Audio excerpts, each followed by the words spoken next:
DCA 3, mixed review number 9. A coach split a 2-hour practice session into drills that were each 1/5 hour. What was the number of drills in the 2-hour practice?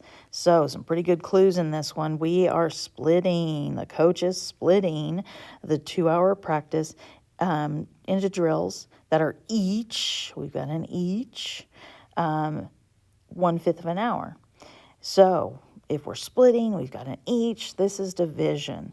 Since it tells us he's splitting the 2 hours, that means the 2 is going to go first in our division problem.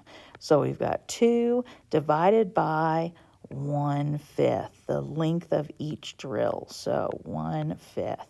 Now, when a fraction I divide, Kentucky chicken fried, KCF, keep, change, flip. So I'm going to keep that 2. It's going to stay exactly as is. So 2 stays 2.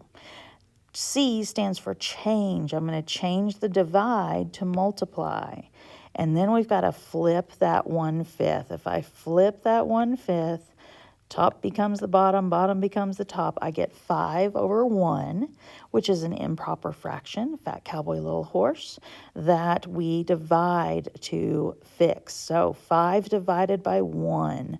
1 times 5 equals 5. And so we get 5 as our flip. 1/5 flipped equals 5. And now we just have to do that multiplication. 2 times 5 is 10. He can do 10 drills.